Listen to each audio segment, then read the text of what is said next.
Halo bro and sis, karena jam kantor udah habis, kemana nih kita habis jam kantor?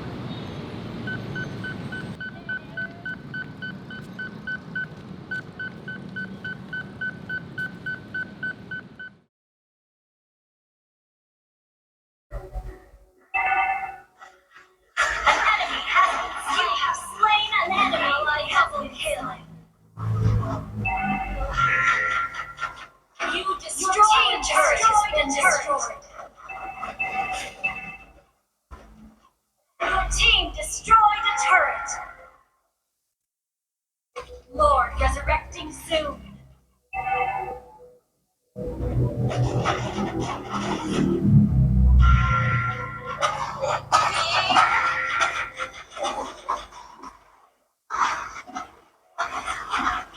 An ally has slain Lord.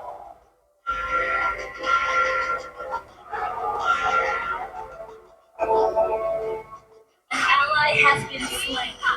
Killing spree. Double kill. Triple kill. An enemy has been slain. Your team destroyed a turret. You destroyed a turret.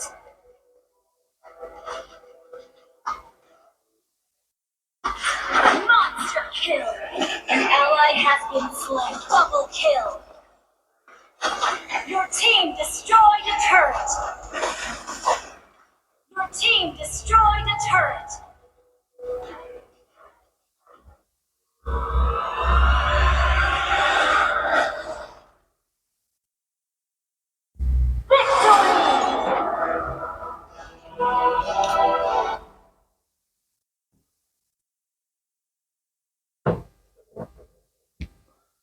Halo Bro and Sis, para penggerak jarum jam kantor.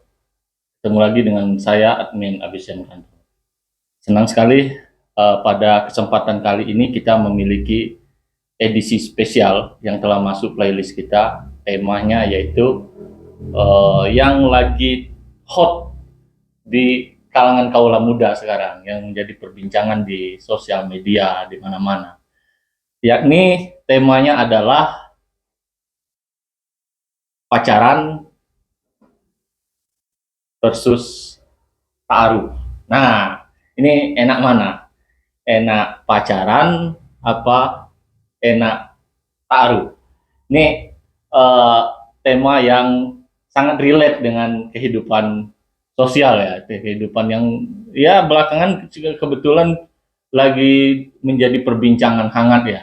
Nah, kita juga angkat tema ini, pacaran versus ta'aruf. Tentu saja pacaran sama ta'aruf ini adalah sesuatu hal yang beda gitu ya. Jadi kenapa kita bikin versus, jadi kayak ada pertandingan gitu, jadi perbandingan antara satu sama yang lain, kayak main sepak bola itu ada tim A, ada tim B, jadi versus.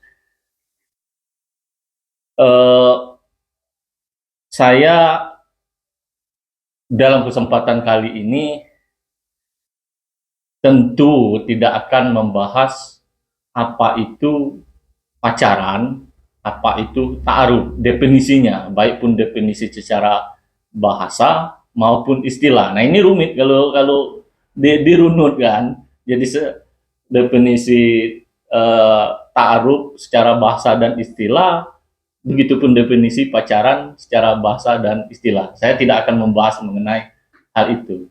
Apalagi kalau kita tarik mengenai sejarah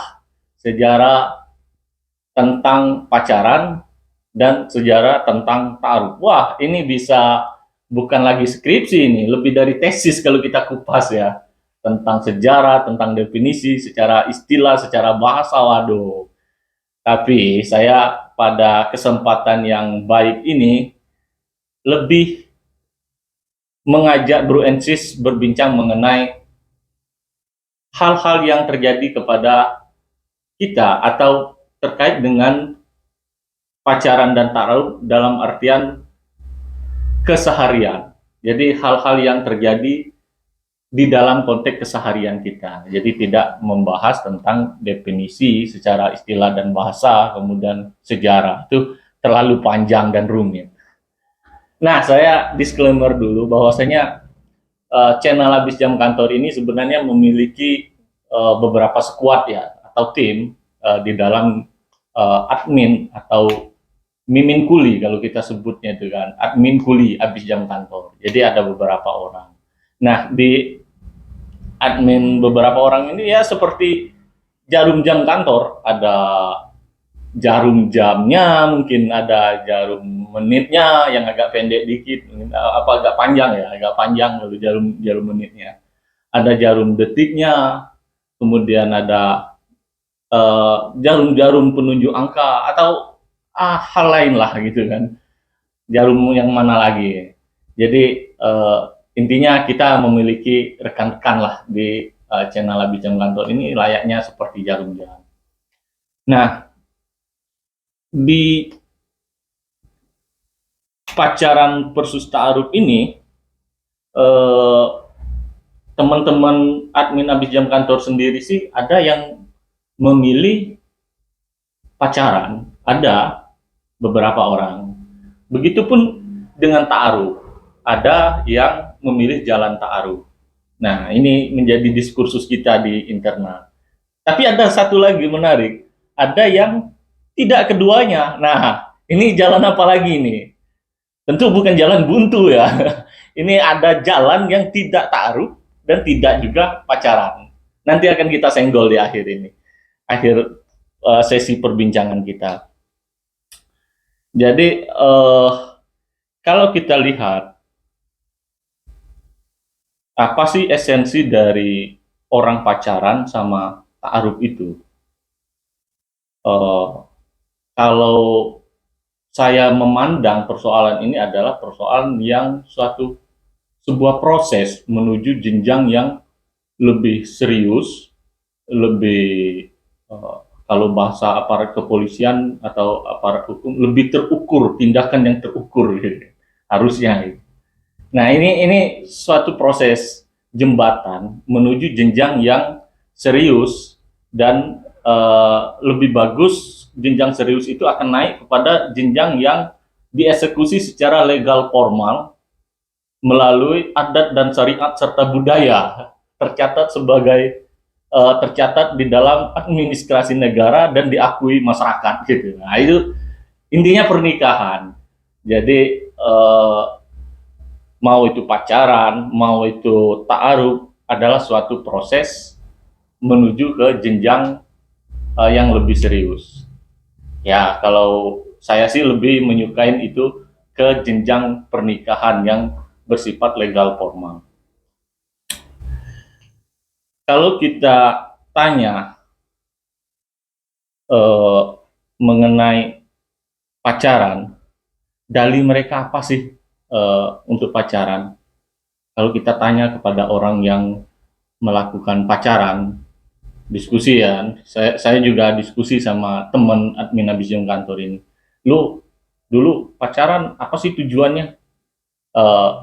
Umumnya mereka menjawab, ya saya coba saling mengenal sebelum kepada tahapan yang sakral gitu kan. Tahapan pernikahan itu dianggap sakral.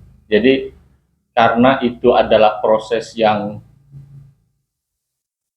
akan berjalan panjang dari sepanjang usia hidup lu, sisanya itu kan harapannya. Nah, makanya harus dilakukan secara serius dan penjajakan, saling mengenal. Oke. Umumnya jawabannya begitu, kita checklist, ada beberapa jawaban lainnya tentunya. Dan ketika kita tanya kepada orang yang melakukan ta'aruf pun begitu. Kalau kita tanya, lu dulu ta'aruf ya? Kenapa harus melewati ta'aruf? Ya, saya butuh saling mengenal untuk mengenal calon pasangan, mungkin lebih kepada visi misi obsesi ya ini pernikahan atau impian dari pernikahan antara satu sama yang lain. Artinya saling menjajak juga. Ya kalau dilihat dari aspek ini, aspek tujuan, artinya kan sama. Antara pacaran tujuannya untuk saling mengenal, untuk jenjang yang serius, juga begitu. Yang ta'aruf tadi juga pengen penjajakan untuk ke jenjang yang lebih serius. Nah, kedua-duanya kok sama gitu kan. Jadi kalau tadi saya bilang di awal bahwa pacaran dan ta'aruf itu beda, loh kok sampai di sini mengkerucut ada kesamaan. Nah, ini nanti kita turunin lagi bahasannya. Jadi bro and sis, kalau kita sadari, mungkin teman-teman juga sadari bahwa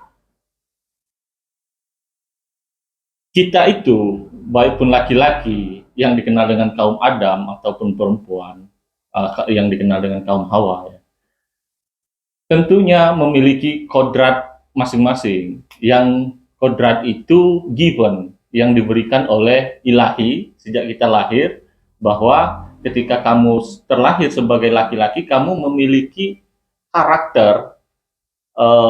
Kalau laki-laki itu karakter melindungi, tanggung jawab, kasih sayang, atau memiliki potensi yang cadangan kasih sayangnya berlimpah gitu kan. Sedangkan perempuan juga sebaliknya, kaum Hawa ini cenderung dikaruniai kodrat ya pengen dimengerti. Kalau bahasa lagu itu karena wanita ingin dimengerti ya gitu. Jadi pengen dimengerti, butuh kasih sayang, dan yang terpenting adalah secara alamiahnya mereka butuh pelindung yang memberikan rasa nyaman dan aman, memberikan rasa kedamaian jiwa. Dan inilah dua hal yang berbeda ini yang menjadi match antara keduanya. Nah, tadi bagi laki-laki itu dikaruniai potensi atau kodrat yang memiliki jiwa yang untuk melindungi, tanggung jawab. Tapi kadangkala potensi ini juga disalahgunakan ya, potensi atau kodrat tadi. Mungkin kalau seorang laki-laki yang memiliki jiwa kasih sayangnya berlebih mungkin. Nah, ini yang pamer, bukan pamer sih, artinya mengumbarkan gitu kan, mengumbarkan, dan akhirnya kelihatan kalau bahasanya itu lelaki flamboyan. Nah, ini lelaki flamboyan dengan memikat, dengan kodrat yang dia miliki, dia mampu memikat begitu banyak wanita gitu kan. Nah, ini yang menjadi penyalahgunaan potensi gitu kan. Kalau bahasa sekarang itu berpotensi menjadi laki-laki buaya darat. Nah, ini kata-kata yang cukup populer di kalangan kaula muda, para bro and sis, laki-laki buaya darat. Ada kalau ngobrol sama teman-teman itu istilahnya itu, kalau ada 10 laki-laki dikumpul, jadi 7-nya itu adalah buaya darat. Nah, 2-nya aligator. Sama aja sebenarnya.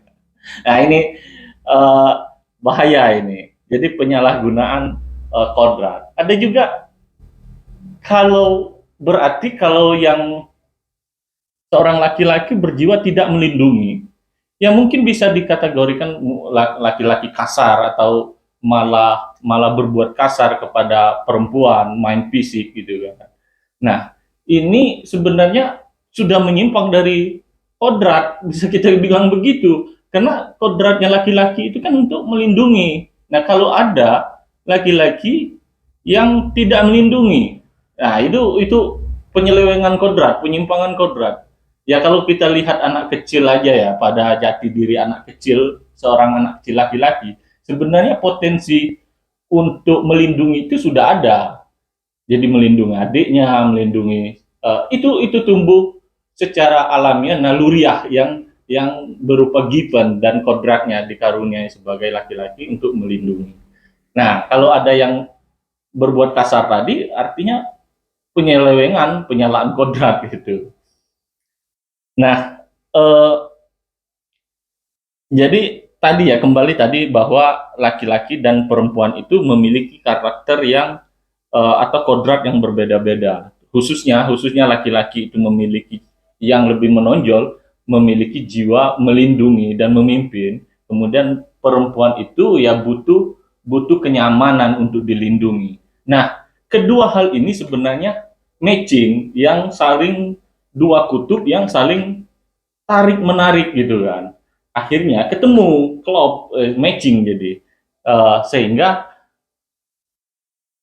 berjalanlah suatu proses untuk menuju pencarian antara pasangannya. Jadi di sana mulai ada penjajakan kenyamanan. Nah, inilah titik-titik yang terbentuknya atau mendorongnya suatu proses, entah itu orang melakukan pacaran, entah itu orang melakukan ta'aruf, atau bahasa sekarang ini aneh-aneh ya, mungkin ada bestie lah, ada apalah teman-teman deket tapi eh, semi pacaran atau gimana lah. Nah, ini juga eh, buah dari tarik menarik karakter tadi.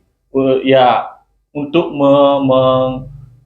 menemukan titik kenyamanan yang mengisi satu sama yang lain. Nah, ini yang menjadi catatan yang menarik. Kalau saya sendiri sebagai minkul abis jam kantor, berpandangan kalau saya lebih memilih kepada hubungan yang serius yang dieksekusi melalui jalur legal formal dan diakui diimplementasikan atau diritualkan secara syariat agama, atau mungkin teman-teman yang beda agama atau syariatnya masing-masing, agama masing-masing, kemudian dan legal formalnya oleh hukum sosial, kemudian legalnya dari hukum negara. Nah, itu hubungan yang baik gitu kan. Jadi hubungan yang resmi gitu. Nah, saya lebih menyukai yang begitu. Jadi kalau kita lihat value-nya sekarang, apa sih value-nya di mana kalau orang melakukan pacaran, ada manfaatnya nggak gitu kan? Tadi udah disenggol sih. Pertama untuk saling menjajaki, walaupun sama dengan taruh juga saling menjajaki gitu kan, saling saling pengen tahu, saling pengen kenal sebelum jenjang pernikahan.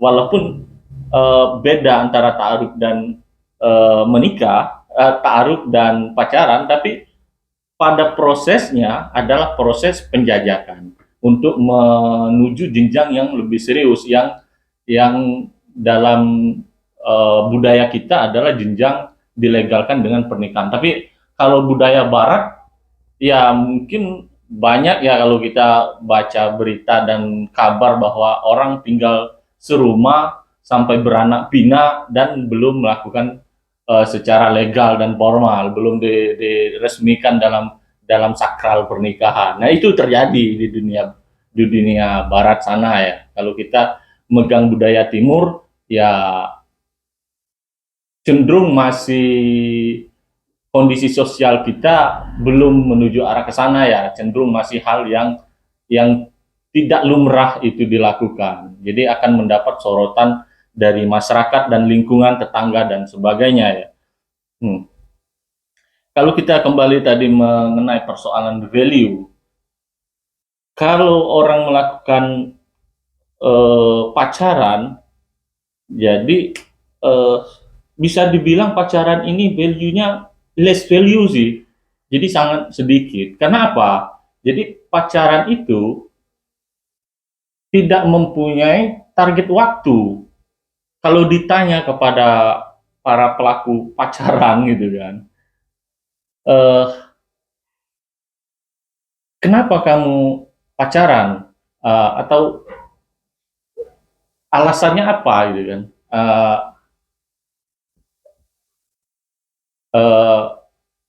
Alasan pacaran, kalau mereka kebanyakan bilang saya pacaran itu ya jalanin aja gitu kan. Jadi tadi ya maksud saya nggak punya target waktu gitu loh. Jadi alasan kalau ditanya kepada orang pacaran, kamu kapan menikahnya? Kok pacaran mulu? Ya nantilah. Yang penting jalanin aja dulu. Wah, ini yang bahaya. Ini tidak ada kejelasan waktu. Makanya saya tadi sebut bahwa pacaran ini less value. Mungkin barangkali ada ya alasan-alasan yang lain yang ada value-nya. Tapi secara umum kacamata saya menilai, saya nggak pakai kacamata ya. Saya ngomong kacamata. Sorry. Maksud saya itu mungkin orang beralasan saya pacaran ya supaya motivasi, biar semangat, biar apa. Tapi tadi kalau kita tarik kepada kenapa pacaran di awal, yaitu pacaran itu adalah proses menuju pencarian atau penjajakan untuk mencari kecocokan menuju hubungan yang lebih serius. Tapi kalau kita temukan jawaban, kembali ke jawaban tadi, saya pacaran ada asik-asik aja, have fun gitu kan. Wah, atau kapan kamu akan nikahin si doi? Nah, mereka bilang, ah nantilah, jalanin aja dulu. Wah, itu tadi, itu bahaya yang tidak mempunyai kepastian waktu. Berbeda dengan ta'aruf. Nah, ta'aruf ini saya sudah konsultasi dengan teman-teman yang melakukan ta'aruf. Ada yang melakukan ta'aruf gitu kan. Gagal, ta'aruf pertama gagal. Ada yang habis gagal ta'aruf lagi, ternyata gagal lagi ya. Ini perjuangannya berat gitu kan. Ta'aruf lagi, proses lagi, hampir jadi gagal lagi ya. Jadi ta'aruf lagi ya, akhirnya menikah juga itu orang. Nah, artinya kalau proses melalui ta'aruf itu, setidaknya seseorang melakukan ta'aruf, dia sudah mempersiapkan mentalitinya, sudah mempersiapkan jiwanya bahwa dia telah mendeklarasikan saya akan menikah. Saya telah siap menikah, bukan jalanin aja, tapi dia sudah menargetkan bahwa dia akan menikah. Barangkali dia sudah punya timing waktu ya, dalam pencarian 6 bulan ini saya harus ketemu si calon, saya harus menikah, makanya saya harus seleksi calon terbaik gitu kan, untuk visi misi rumah tangga saya yang harmonis, bahagia, sentosa gitu. Nah, itu bahasan yang lebih teknis ya tentang ta'aruf itu. Nah, tapi kan di sini ada nilainya, ada kepastian waktu. Nah, rata-rata orang kalau udah cocok, udah lanjut ta'arufnya. Ta'aruf itu saya tanya ada beberapa proses, ada beberapa tahap ya. Pertama, tahap kenalan dulu. Jadi nggak sekali ta'aruf langsung gitu kan. Kecuali memang udah kenal gitu. Tapi ada beberapa proses, ada menanyakan tentang keluarga, detail, dan hobi, dan sebagainya. Nah, jadi orang-orang yang ta'aruf itu sudah, ketika mereka sudah oke melewati beberapa proses jenjang atau setidaknya 1 kali, 2 kali, 3 kali pertemuan, nah mereka eksekusi secara legal formal dan dipandu oleh syariat dan sosial, ritual sosial apalah itu. Artinya itu kurang dari 1 tahun waktunya ketika orang melakukan jalan ta'aruf gitu kan. Ketika udah cocok, mungkin masa pencarian ta'arufnya lama, bisa jadi gagal, bisa jadi langsung diterima, ada gitu kan. Ada yang gagal berkali-kali karena tidak cocok. Tapi di sini plusnya, ketika orang dalam proses ta'aruf ini, saya konsultasi sama teman-teman, sama yang lain, saya tanya, ketika mereka yang gagal ta'aruf khususnya, yang beberapa kali gagal ta'aruf. Nah, ketika mereka merasa tidak cocok, ketemu nih ta'aruf, merasa tidak cocok, atau ta'aruf yang kedua, nggak berlanjut ternyata, karena ada entah itu pertimbangan aspek keluarga, entah itu pertimbangan aspek budaya, entah itu pertimbangan macam-macam ya. Kalau pertimbangan untuk menikah, yang pasti mereka mencari kesesuaian. Nah, di sana di dalam proses ta'aruf itu akan dibuka sedemikian rupa supaya nggak ada yang disembunyiin, ditutup-tutupin yang jikalau diketahui di kemudian hari setelah ijab kabul, itu menjadi penyesalan dan menjadi bumerang. Nah, jadi penting untuk orang ta'aruf itu adalah untuk mengangkat atau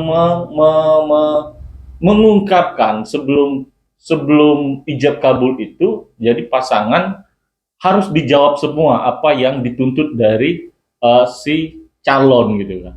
Nah, pun kendati mereka gagal pada proses satu atau udah proses dua bahkan gagal, tidak menemukan kecocokan, mereka ya udah istilahnya itu saya tidak rugi, tidak cocok, ngapain dipaksain. Jadi tidak ada hal yang merasa dirugikan gitu kan, walaupun mungkin efek mentalnya sedikit-sedikit ya, tapi kan recovery-nya cepat karena tidak begitu dalam gitu kan, tidak begitu feel-nya gimana, beda dengan orang pacaran gitu kan, terseret emosinya panjang, udah menginvestasikan waktunya bertahun-tahun, yang jikalau kata orang kredit motor itu udah lunas berapa motor gitu kan, jadi investasi waktu panjang ya gagal begitu aja. Sedangkan taruh ketemu mungkin sekali dua kali tidak cocok, jadi tidak begitu sakit jatuhnya gitu, karena proses jatuhnya itu rendah gitu kan, jadi belum naiknya itu belum tinggi ya. Kalau kalau yang pacaran itu udah melampaui batas naiknya, mungkin udah melayang jadi ketika jatuh itu hancur lebur, apalagi kalau ada yang dirugikan secara material non material gitu. Nah, itu menjadi penyesalan bagi ya rumit kalau kalau orang orang pacaran.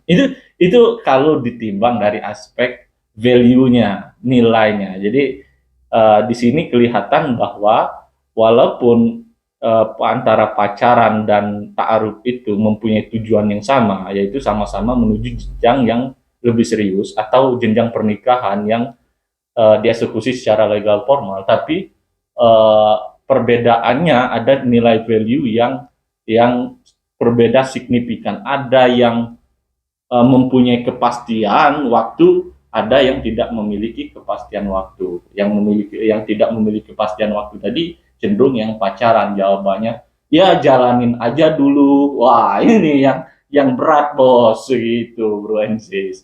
Nah, ini kupasannya tambah menarik ini.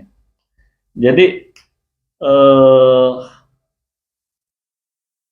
kira-kira sampai di sini, bro and sis, kapan nih cowoknya ngajakin lu nikah gitu kan?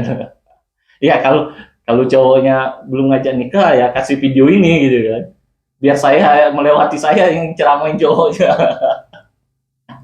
Gimana, deal kan?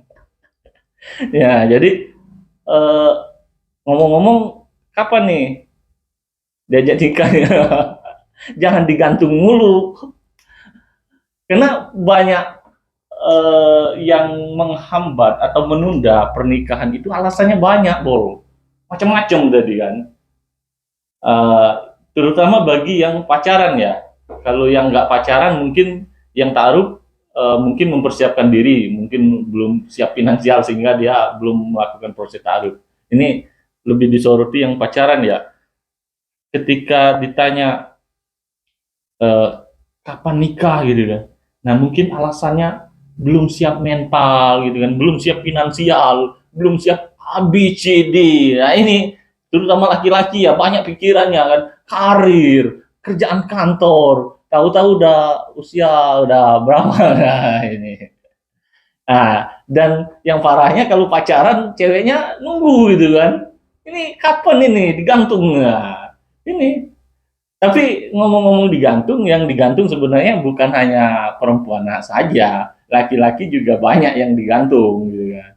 Jadi bisa jadi cowoknya ngajak nikah, ceweknya alasannya macam-macam, belum siap, atau alasan yang sangat sopan itu kamu terlalu baik. Nah, itu alasannya yang kamu kamuflase itu jadi catatan. Kalau cewek udah bilang kamu terlalu baik tapi nolak, nah itu rumit itu ceritanya.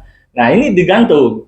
Atau alasan ceweknya ketika diajak nikah, ya saya masih membiayain adik saya nih, A, B, C, atau tadi ya kredit motor belum lunas gitu kan. Nah ini eh, macam-macam, akhirnya digantung, tidak ada kepastian.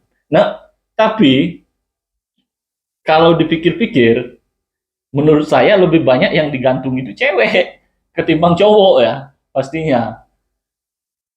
Cowok alasannya macam-macam juga, jadi seperti tadi sama, belum belum punya mobil, belum punya rumah, belum punya macam-macam, belum bisa menghajikan orang tua gitu kan. Nah, haji aja nunggu 50 tahun, Pak. Jadi kalau dia nikah menghajikan orang tua dulu, haji yang biasa ya dia di usia berapa itu. Jadi ceweknya harus mikir gitu kan. Kalau dia menjanjikan saya menghajikan orang tua dulu, gitu. Apalagi hajinya bukan haji yang plus-plus ya, haji yang biasa. Itu butuh waktu yang lama ya, puluhan tahun itu jadwal menunggunya, tergantung di daerah mana sih. Daerah mana, karena daerah itu menentukan volume atau kuota haji itu sendiri. Nah, kembali ke tadi, jadi banyak alasan yang membuat penundaan pernikahan, atau ya tadi belum punya rumah, belum punya mobil, jadi nggak jelas tahunnya kapan, atau bukan berapa tahunnya nggak jelas, tahun kapannya itu nggak jelas gitu ya.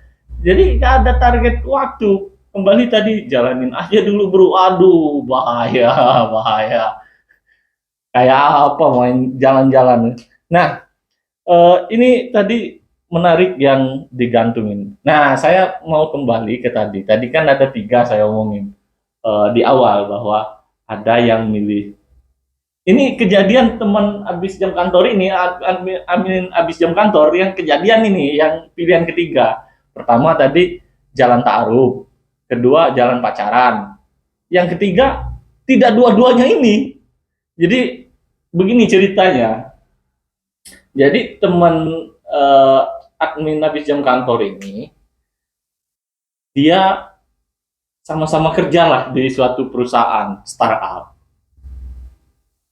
Jadi proses berjalan sekitar 6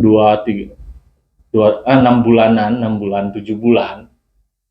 Jadi ternyata si cowok ini mantau ceweknya diam-diam kan. Mungkin mencari profil, mengulik-ulik kepribadian cewek ini gimana. Tapi ini dilakukan kayak detektif gitu loh, diam-diam, kayak spionase gitu, kayak mata-mata gitu kan, mengulik profil, mengulik biodata, data diri, keluarganya siapa, A, B, C, mungkin udah lengkap di file, kalau disimpan itu udah penuh memori kali ya.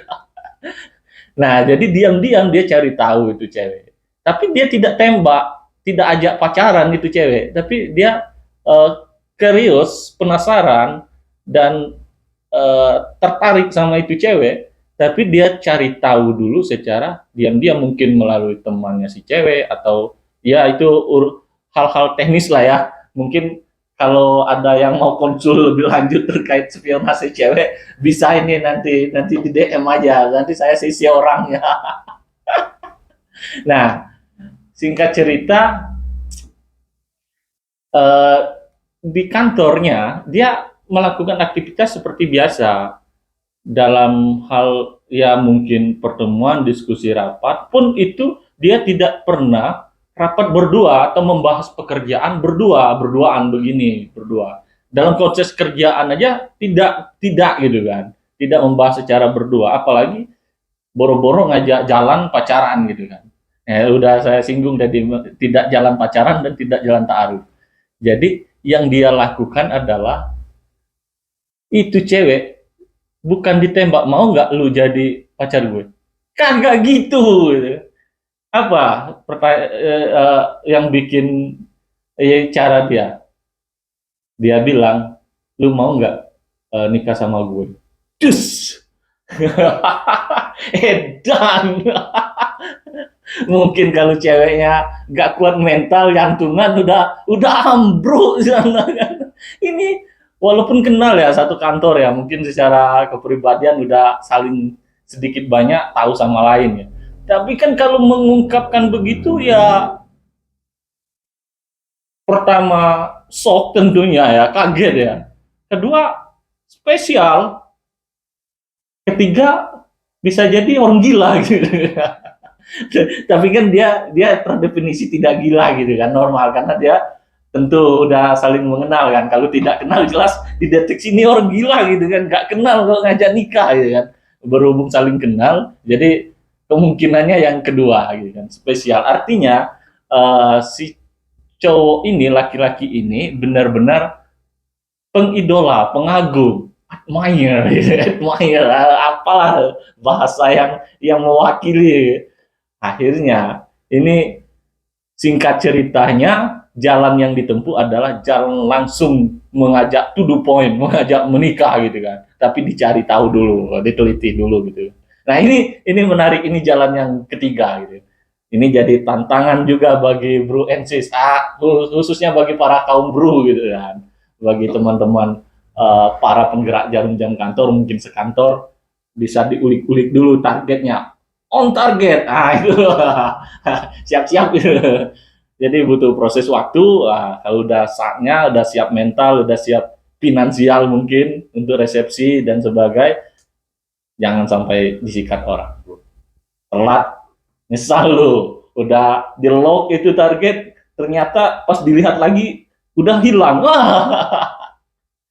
Bahaya.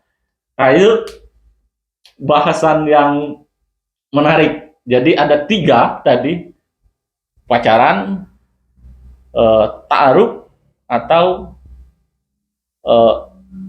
sikat on target, tembak, shoot on target. Itu. Jadi terserah apapun yang, kembali ke bro and sis, jalan yang mau dipilih. Tapi kalau menurut admin Abis Jam Kantor sih, lebih bagusnya mempunyai kepastian ya, mempunyai target dan rentang waktu. Jangan jalanin aja. Kasihan anak orang bro. Nunggu berharap tidak dieksekusi, ini bahaya, dia galau bro. Ini cukup menarik bahasan kali ini. Kira-kira saya sudah berkeringat ini, luar biasa. Saya admin Abis Jam Kantor. Terima kasih, sampai ketemu atau sampai jumpa di sesi berikutnya.